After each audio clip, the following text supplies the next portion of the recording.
Dites adieu à la constipation avec ces 5 étapes simples, présentées par l'éveil motivé. Bienvenue sur l'éveil motivé, votre canal dédié à des solutions naturelles et efficaces pour améliorer votre santé et votre bien-être. Aujourd'hui, nous allons aborder un sujet qui touche de nombreuses personnes, surtout après 50 ans. La constipation. De nombreuses personnes pensent que c'est une fatalité, mais grâce aux avancées scientifiques et aux enseignements précieux du docteur Michael Greger, expert reconnu en nutrition, vous allez découvrir qu'il est tout à fait possible de retrouver un transit intestinal régulier. Préparez-vous à découvrir 5 étapes simples, mais puissantes, pour dire adieu à la constipation et transformer votre quotidien. Avec l'éveil motivé, chaque jour est une nouvelle opportunité de prendre soin de vous naturellement. Étape 1. Augmenter la consommation de fibres. Le premier pas consiste à augmenter l'apport en fibres, un moyen efficace pour améliorer la fonction intestinale et lutter contre la constipation. Les apports journaliers recommandés varient entre 25 et 40 grammes pour les adultes, mais la plupart des gens n'en consomment même pas la moitié. La fibre aide à augmenter le volume des selles, facilitant ainsi leur élimination. Le docteur Michael Greger recommande d'intégrer des aliments riches en fibres provenant de divers groupes alimentaires. Fruits, le kaki, l'avocat et la goyave sont d'excellents choix. Par exemple, un kiwi contient environ 6,5 grammes de fibres. Légumes. La cale, le gombo et le brocoli sont particulièrement riches.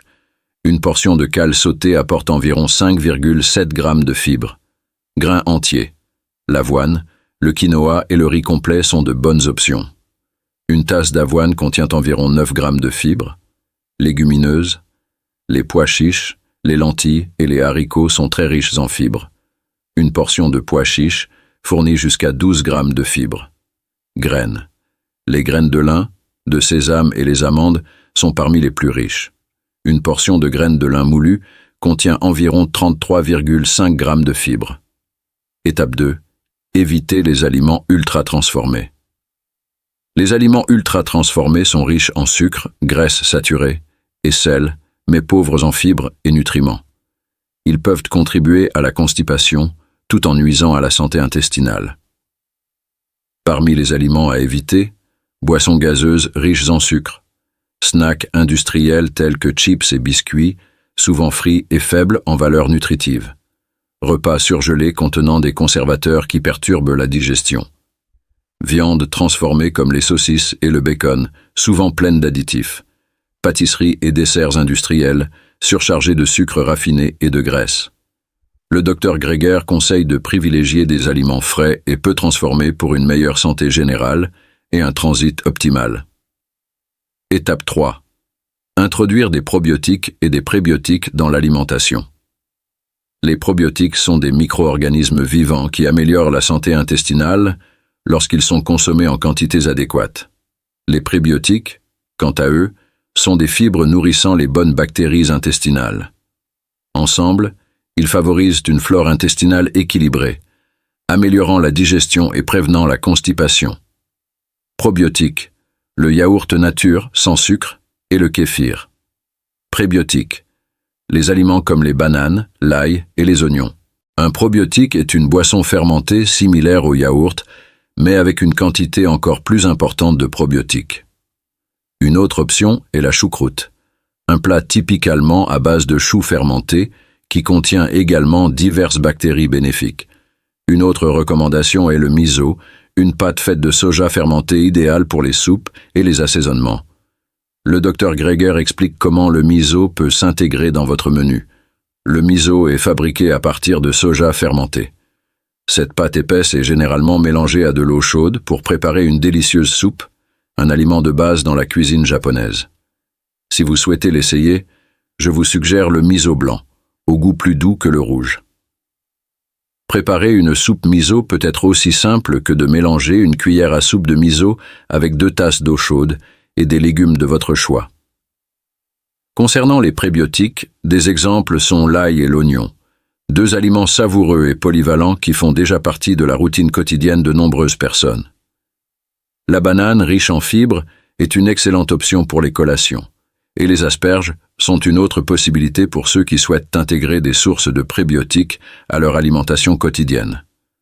Incorporer ces aliments à votre régime ne se contente pas d'aider à lutter contre la constipation, mais favorise également un intestin en bonne santé, améliore l'absorption des nutriments et stimule l'immunité. Activité physique régulière. Pratiquer une activité physique régulière est bénéfique non seulement pour le corps en général, mais joue également un rôle crucial dans la santé digestive. L'exercice stimule la circulation sanguine et le mouvement intestinal, facilitant ainsi la digestion.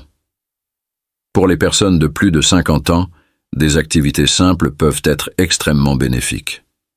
Le docteur Michael Greger affirme que, si vous êtes resté sédentaire pendant longtemps, commencez doucement. La marche, par exemple, peut être un excellent point de départ. Une promenade légère de 30 minutes par jour est efficace pour rester en bonne santé. Les exercices d'étirement sont également très recommandés, car ils favorisent la flexibilité et le mouvement intestinal. Les cours de danse, amusants et excellents pour le cardio, ou encore le yoga, qui aident à réduire le stress, sont aussi des options adaptées.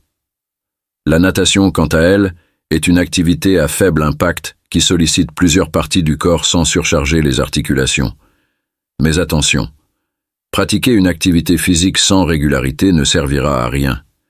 Il est essentiel de s'entraîner au moins 3 à 5 jours par semaine pour en retirer des bénéfices significatifs pour la santé intestinale et globale. Hydratation adéquate.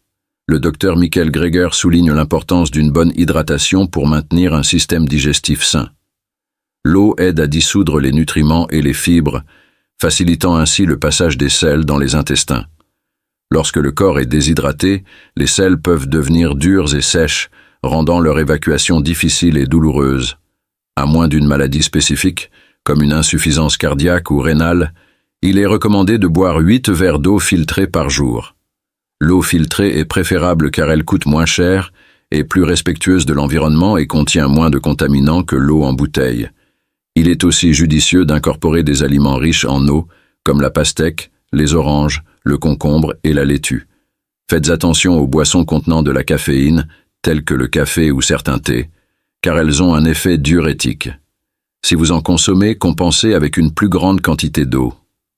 Une astuce consiste à établir des horaires pour boire de l'eau, comme en prendre un verre au réveil et un autre avant chaque repas, pour rester hydraté toute la journée. Une bonne hydratation ne prévient pas seulement la constipation, mais améliore aussi la santé globale du corps, particulièrement importante pour les personnes de 50 ans et plus. En suivant les recommandations du Dr Michael Greger, il est possible de dire adieu à la constipation, à condition de mettre en pratique ces conseils avec persévérance. Les changements peuvent prendre un peu de temps à montrer leurs effets, et il est toujours conseillé de consulter un professionnel de santé avant d'apporter des modifications importantes à votre alimentation ou routine d'exercice. Quels conseils du Dr Michael Greger appliquez-vous déjà dans votre quotidien? Partagez votre réponse dans les commentaires et envoyez cette vidéo à vos amis et votre famille pour qu'ils apprennent eux aussi à se débarrasser de la constipation une fois pour toutes. Merci pour votre attention et à bientôt pour d'autres vidéos. Que Dieu vous bénisse.